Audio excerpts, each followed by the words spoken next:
Hello, Raptor Nation. This is Kash Beauchamp, and welcome to our second episode of Beauch-Ball. Today, I want to tell you about the way the Raptors have been playing. We are on a 3-game winning streak currently. We won 12-3 last night, and we hope to keep this ball rolling because these guys are special. We got a really good pitching staff, and one of the guys is here today, Jake Mulholland. And I'm getting ready to introduce my first guest, who is one of the integral parts of the Ogden Raptors baseball club. I am very blessed to have one of the best staffs in baseball, from our pitching coach to our bench coach to our bullpen coach. Everybody on this staff is just, they all have big league potential, including our first guest. Our first guest is going to be Jessica Vlisides, and she is our team trainer. Jess, welcome aboard. Thanks, Kash. It's fun to be here. Well, I'm going to tell you, Jess, I've been in baseball for 40 years. And over 40 years, actually my 42nd year in baseball. And in all those years in baseball, I can tell you this, that a trainer, a clubby, all the people that keep things going behind the scenes, if you have a good one, you really do have an impact on the chemistry of a ball club. I've had some bad ones. The bad ones can literally wreck a locker room. And I just want to tell all the Raptor Nation out there that you are one of my favorite trainers I've ever had in 42 years. You're not only a trainer, you're like the team mom. So, Jess, a few questions. How did you, in your background, decide that you wanted to become an athletic trainer? So, it actually wasn't until college that I decided that. I was actually supposed to go into the Marines to play French horn professionally for them and play Disney soundtracks and things like that. Then I injured my knee and they put me basically on the back burner, so I needed to rehab, get surgery, things like that. So with that time off, I started looking with other options because I didn't really want to wait that time to do anything. So I was always hurt. I played soccer growing up and I was always injured, naturally, clumsy enough. But I was going into just anatomy classes and everything like that and found a lot of interest in it and kind of started going down the rabbit hole of what careers can I do in sports science. Athletic training came up and it just kind of took me from there. I love working with athletes. I love helping people, being outdoors, and then having consistent inconsistency, if that makes sense. So every day has the same basic outline, but everything is different. People need different things. The expectations are always high, but you have to tailor it to what everybody needs all the time. And I love that kind of organized chaos and all that very quick decision making to make sure that everybody can do their job. Well, in the 2 years, my second year here in Ogden, and I was very nervous last year that we were going to lose you because you being that piece to the puzzle chemistry-wise in that clubhouse, it's really nerve-wracking. Even bus drivers. Yeah. You have a bad bus driver, it can make a road trip miserable. All the people behind the scenes that make this happen, it's very important to have people that can bring this energy that I have. We feed off of each other very well. We've had a great relationship the 2 years. We communicate, and it's been great. And right now I was really nervous about losing you because you are currently going after your doctorate. You are a Wisconsin Badger now. Yes. And I thought you were going to stay in Wisconsin, and I was about ready to drive up there and drag you back to Ogden. But why don't you tell everybody what you're doing with yourself in the off season in furthering your career? Yeah. So currently, and I started last year, but I'm getting my PhD in biomechanics at University of Wisconsin-Madison. I'm very interested and passionate about injury prevention. So much of the injuries we see in sports can be prevented with proper protocol training and education. And I want to be a part of that, especially in baseball, because there's such a high level of preventable injuries. Obviously, you're always going to have the ones that are acute and sporadic and just random, and there's nothing you can do about those. But the ones that we can prevent from worsening, I want to be a part of that solution. So I'm looking at basically injury prevention analysis through motion capture, through force plate, through ultrasound, diagnostic ultrasound, things like that in our lab. And that's what my dissertation is going to be as well, is characterizing the UCL and its properties under tension and what forces it produces through the pitching motion, and if anybody has lower extremity dysfunction, if that can produce any type of change in the UCL, that can lead to injury as well. From there, I kind of want to take it to an organization, just to open a facility, work with them, and be able to make a bigger impact in the injury prevention realm. Anybody that's within that organization, or just playing baseball, do a full body injury prevention analysis and then create protocols for them to help reduce that risk that they may have. Jess, that's awesome. And, we call you Jess. I guess in a couple of years, we'll be calling you Dr. Jess. And, this is the same type of vision that you have is the same vision that the players have. Mm-hmm. These players are all playing to get to the big leagues, and you keep them on the field, and we couldn't do this without you. Obviously, you're a female. Yes. In a male-dominated sport. Yes. What advice would you give young ladies that are going into this field where they can come into a male-dominated sport, and you've handled this just tremendously well? I remember my first trainer when I first managed was a female in 1998. So this has been going on for a while. And, I was petrified. I'm not going to lie, in 1998 when I found out I was going to have a female trainer, because I thought, what all could happen around a bunch of these savage baseball players, and the whole thing in the locker room has been seamless. It has been perfect. What advice would you give a young lady that wants to go into your field, how to handle a male-dominated sport like this? Yeah. There are a lot of things. The first is you just have to have a passion for what you're doing, not a passion for being in a male sport. So I think a lot of the misconception is that, yes, you're with a lot of men and you're a woman. And growing up, I was always a tomboy, so it was very easy for me to transition to an all-male sport. I just get along with men and we just have a good time and I feel comfortable there. But you really have to kind of know that you belong there and that's your space. Like my athletic training room in my office, they're mine. They're not the athletes, they're not the coaches, they're mine. That's my space. So if I don't own that space, then the players own it, and that's where kind of issues come in, and kind of that power dichotomy can happen, and preventing that it is difficult. It becomes more of a day one, this is where I'm at, this is what you guys need to do with me, and I need that respect from you, and start from there, and then kind of loosen the reins as you see fit with each group of athletes instead of the other way around, which is very hard, especially as a young female coming out of college, or just new to sports or new to male sports and things like that. Luckily, I've been blessed with working with some of the best athletes that I ever have. This group this year, I love all of them. They've had no issues. They've done what I've asked, and the level of respect there is just unmatched. So I have it easy this year for sure. Well, I have to work very hard for it. I can tell you this: you have a manager that has your back too. Oh yeah, 100%. Excuse me. Yeah. But Jess, what is your ultimate goal? Would it be more of, like you said, opening your own facility? What if the major leagues came calling and wanted you to be a trainer at the big league level? Would that be something that would interest you? I'm such a baseball oriented dude. I always think about the ultimate goal being the major leagues.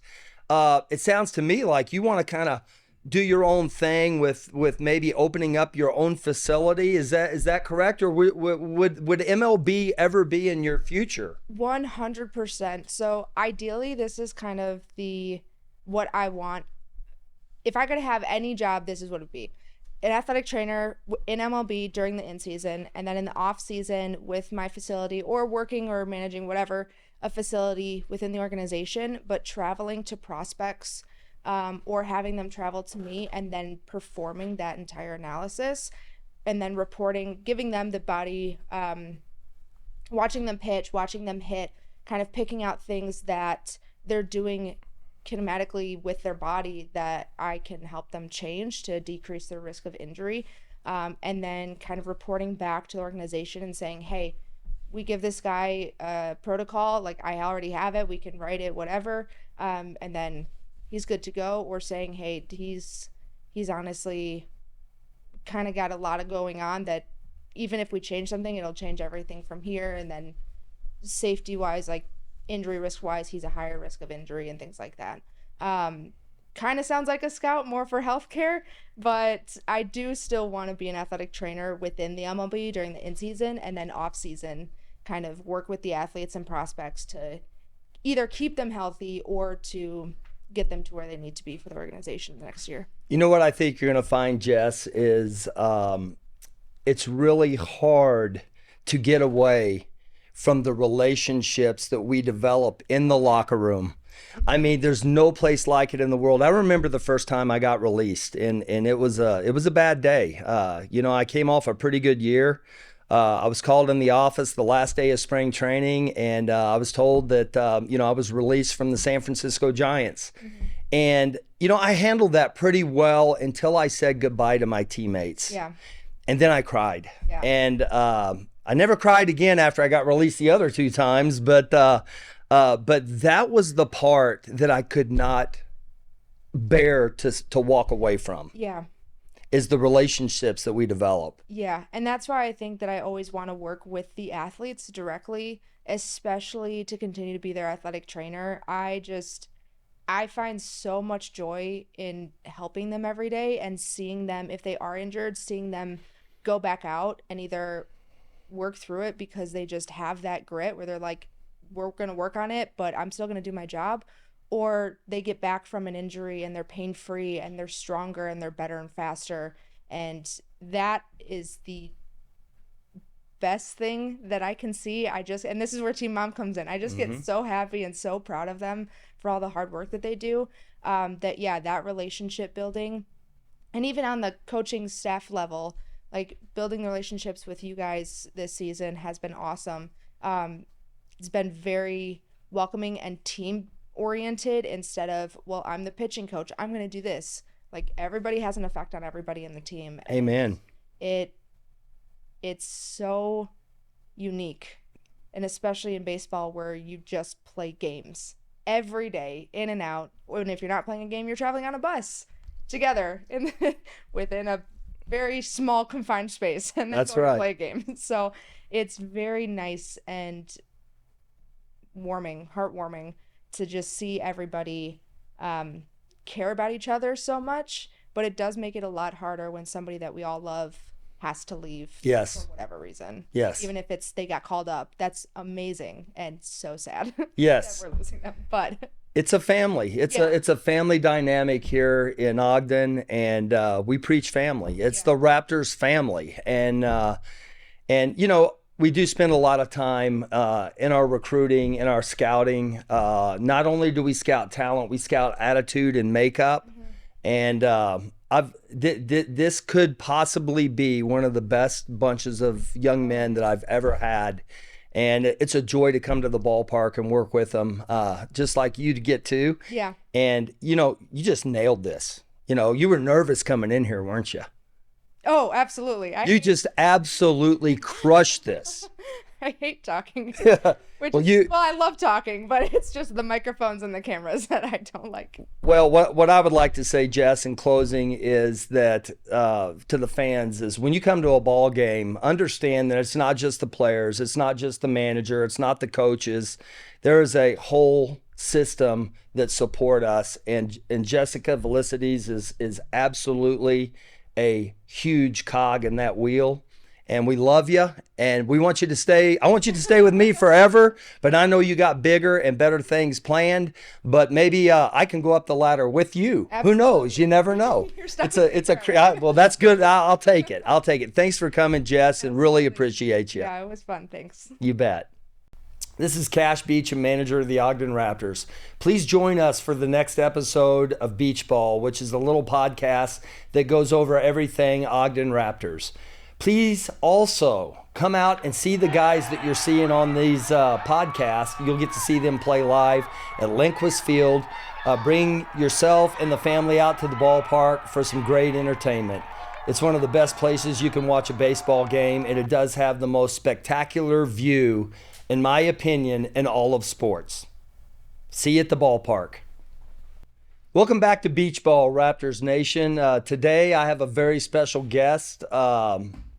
It's a tough act to follow, Jake. We got Jake Mulholland here coming back after Jess just nailed it. And I think he's feeling a little bit of pressure, but I bet he can handle that pressure because this young man has 2 wins and 4 saves in the College World Series. The College World Series is going on right now, and this guy was a superstar at Oregon State University, and he is actually has a College World Series ring, which is probably some memories that he will never forget. We're going to talk about that in just a minute. But Jake, welcome aboard. Jake Mulholland, who is now a starting pitcher for the Ogden Raptors. Welcome, Jake. Thanks, Kash. Pleasure to be here. You bet. So I always like to start off with my players on how you developed a love for the game of baseball and how this became your career to this point. Yeah, I mean, I know I have pictures of myself in diapers swinging a little baseball bat. So for me, it's kind of just been, ever since I was born. Baseball was the one thing I was good at. And so that's kind of, why I kept it going. Yeah. Jake, obviously baseball got you to Oregon State University and has paid for, I would say, a majority of your education. And why don't you just share some of the memories of playing at Oregon State and your trip to the College World Series and just a little bit about your collegiate career. Yeah, I mean, I've been obviously very blessed with my collegiate career. I have nothing bad to say about Oregon State. It was, the best 4 or 5 years of my life. The memories I made, I think my favorite part was probably just, living with my roommates and, going getting food, hanging out, going golfing on off days. But yeah, I mean, my time at Oregon State was awesome. We went to Omaha, the College World Series my freshman year, and then we won it all the year after that. Played with amazing talent, a lot of guys who are now in the big leagues, that are guys that I call brothers, which is super, super fortunate for me. But yeah, I mean, the coaching staff we had there, the people there, from top to bottom was amazing. Memories that I've made will last a lifetime for me. So, nothing but positive things there, made me a better baseball player and a better man. So I'm very fortunate. Well, Jake, I'm going to tell you this. Not everybody can close a baseball game. It takes a special dude. And you have to have ice water in your veins. You have to accept pressure. You have to not let the surroundings around you affect you. And you're very unique in the fact that you were a closer for us last year, setup guy closer. We put you in high leverage situations all the time for an inning. And it's tough. It's the toughest job in baseball. And there are plenty of people that have the stuff to close that do not have the guts. They don't have the acumen or the personality to close. It takes a certain personality to be a closer, and you have proven to baseball that you can do that at the highest levels. I can't imagine more pressure in the world, even in the big leagues, as far as closing a game in the College World Series. And the direction that your career is taking you right now, you and I had a little conversation in the offseason. You're not a high velocity guy. All right. You're not going to throw 98, which is what Major League Baseball is looking for. That doesn't mean a guy can't close at 90 to 92, which is what you do. And, but with where Major League Baseball is right now, with their obsession with velocity, which in my opinion, I wonder if a guy like Tom Glavine or Greg Maddux could even make a Major League team right now. And those two dudes are sitting in Cooperstown. So I think baseball is missing the boat on guys like yourself who have the ability to pitch. You are not a thrower, you are a pitcher. Your transition from closing to starting. We talked in the offseason about Jake becoming a starter because he's not a high velocity guy. And one of the things that I do when I recruit players is I try to put them in the best positions they can be in so they can get back to Major League Baseball. So my idea with you was, hey, you want to give starting a shot. What was your thoughts when I asked you how you felt about starting? You know, it's weird because obviously, you know, in high school and travel ball coming up, growing up, I always started, right? And then I went a whole college career pretty much in the end of the bullpen closing. And so obviously I got, you know, comfortable there and that's what I, you know, was used to. But I would say, you know, starting is the role that fits my profile as a pitcher, right? Throwing 4 pitches and like you said, not super overpowering, you know, 90, 92, whatever. But, you know, I think recently I've proven to myself that I can go deep into games, right? And, you know, once you kind of figure out the mentality of, you know, what's kind of different. I mean, closing, you're kind of going and you're giving it your all for 3 outs. And, you know, when you're starting, you got to do that over and over and over again many times. And so, you know, that's something that you kind of just have to get used to and adjust to. But once you make that adjustment, you should be fine. And, you know, it's kind of I would say more of a controlled chaos as a starter, where, you know, you obviously are giving it your all and, you know, you're having conviction behind your pitches, but you know that you got to do it, you know, over and over and over again. And so in the back of your mind, you know, you're not completely, you know, blowing your gasket, emptying your tank, however you want to call it. You know, you don't get to do that like you do when you close, and you know that, you know, the game's over after this out, right? You know, for me, I'm throwing, you know, and now I just want to do it again, and that's it. So, You know, the first 2 starts you had this year were rough, right? It was an adjustment period. It was an adjustment period, and you had to learn how to be a starter. And, you know, indie ball is a very cutthroat industry, as you know. It's all about what? Winning. Yep. You know, I've got to win to keep my job. Right. We have to win to keep our jobs. But I will tell you this, and I promise you this. You had 2 rough starts, your first 2 starts. I never wavered in giving you that 3rd start. Right. I really did not, because not only is Jake an outstanding pitcher, he is extremely smart, and he will figure it out, okay? And he did. His last 2 starts have been 2 of the best back-to-back starts I've ever had in my managerial career. He went from 2 rough outings, and you could just see, okay, he's figuring this out. He's going to figure this out. And then his last 2 starts were immaculate. And you went deep. What did you go 7, 8 innings the other night? Was it? I think they were at least 7. I think they were 7. Both 7. And the one thing about why I think we made the right decision with you is you have a pitch called a changeup that you rarely used as a setup guy, closer type guy, because you didn't need it. Right. Because you came in breathing fire and it was on and got the job done. Yeah. But I always knew you had a good changeup, and I always wanted you to throw your changeup more even as a setup guy closer, because I think that would have made your fastball obviously play up even more. Right. But this changeup has become a pitch that brings back comparisons to Tom Glavine, who, in my opinion, was probably one of the toughest lefties I ever faced, and he was. You know, he would sit 88 to 90 miles an hour in the big leagues. He may be the last guy to win 300 games in the big leagues. I don't know if he was the last one. I think Maddox got to 300 maybe before him, but he might be the last pitcher to ever win 300 games in the big leagues. And Major League Baseball, I'm just telling you that there is more to this game than velocity, okay? This dude is a carver. He pitches. He's a competitor.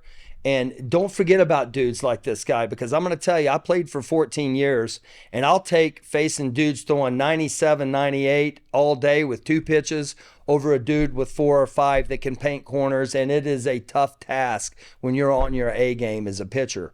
So tell me what you feel like your future holds for you in this game. I mean, you know, obviously I'm working, you know, to get to the big leagues, right? That's the end goal. So it's going to be, right now I'm working for my next start, which is going to be this next Wednesday.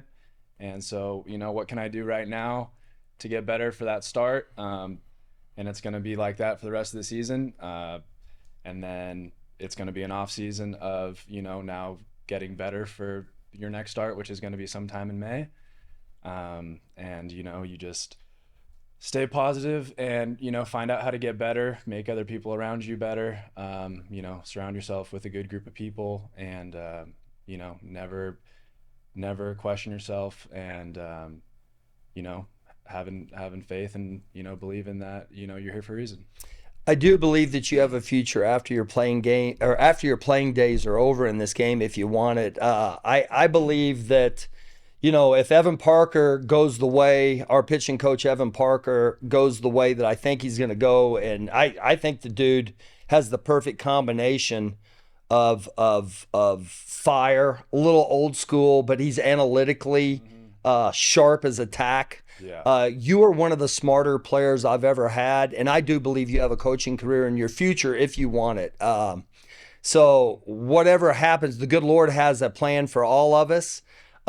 He educates us through life to be what we're going to be for him. I believe that you have a definite future in this game beyond just being a player. So my goal was to play this thing out as far as I could because there's nothing that will ever replace the competition between hitter and pitcher. You'll never find that again in anything you do in your life.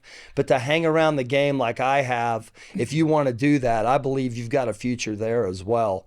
I do have to bring up one more thing, Mully. You are obviously the best golfer on this team. Tell me about your passion for golf. This guy can really play. I mean, he's shooting 72, 74, stuff. It makes me want to throw up, really, because I've busted my rear my whole life to break 80, and I finally did it last winter for the first time. So, but I'm not ready for Mully yet. So tell me how golf helps you. Did you find any translations from golf to baseball that help you? Yeah, I mean, obviously golf is one of the hardest sports there is, right? And it's so easy to just be upset. And I feel like pitching is kind of like that as well, where if I want a reason to be upset, I can find one pretty easily, right? So it's kind of picking the positives, which is, golf is, if I'm playing around, not every single shot is going to be perfect, right? And so it's now what, as soon as you swing that club, as soon as a ball leaves your hand, it's out of your control. So there's a lot of similarities. Yeah, it keeps you focused and it's just a chance to compete, right? You only get one start a week. So those other 6 days, you don't really get to emulate that competitiveness, but in golf you can. And I guess I'm just, I'm okay at it. So, my putting's okay. That kind of saves me a lot. But yeah, I love it. My best friend back home in Seattle is a basically professional golfer. So he goes over there and whoops my butt. And then, I come down here and golf gets a little easier, it feels like. So that's just, surrounding yourself with competitive people makes you better. And so I always try to play with people better than me. And then I come here and I feel like I've gotten a lot better. So, yeah, I mean, if I'm not playing baseball, I'm playing golf or chess. Those are like the two things that I like to do, and because it makes you compete. So, yeah, I mean, I'm looking forward to always pitching, golfing, or playing chess. Has anybody beaten you in chess this year? This year I have one loss in chess. Who beat you? The guy who went to Northwestern. Kubiak. Kubiak, yeah. Genius on the team, so. Yeah, he got me once, but we've played like 5 times, so I'm still up there. Well, I'll tell you what, the odds makers. If I were an odds maker and I was putting money down on the chess tournament, my money would be on you, pal. Yeah. Jake, outstanding job on the field and in the studio today. I have loved having you the 2 years I have. You're a leader. You lead by example. I highly recommend if somebody needs a starter in Major League Baseball, I feel like you could go to AA and do the job. And then if you do the job there, you're one phone call away from the big leagues. I really hope baseball gets away from their infatuation with velocity and starts appreciating the ability to pitch. Because we got a guy sitting right here that I feel could help a major league organization. He represents everything that an Ogden Raptor should represent on and off the field. And I just really appreciate the opportunity to manage you, Jake. Thank you, Kash. It's been great. Yeah, it's been great having you as manager. You bet, pal. I'll pay you later for that. Well, Raptors fans, that about wraps up the second episode of Beauch-Ball. We look forward to you guys joining us every week or whenever I can get in this beautiful studio and do this. I really enjoy it. I was a radio television broadcast major in college, and it's taken me 42 years to be able to do what I thought I was going to do if I didn't play baseball. But baseball's still in my blood, and I get to do this too. So it's a pretty good time of my life right now. I'm really enjoying this. And come out and watch these guys play. And they deserve a lot of, they deserve the attention, and they'll earn it. And you'll want to come back if you do. Ogden Raptor baseball is a great place to bring the family. And we look forward to seeing you all at the ballpark every night because you're the best fans in the league. So we'll see you next time on Beauch-Ball.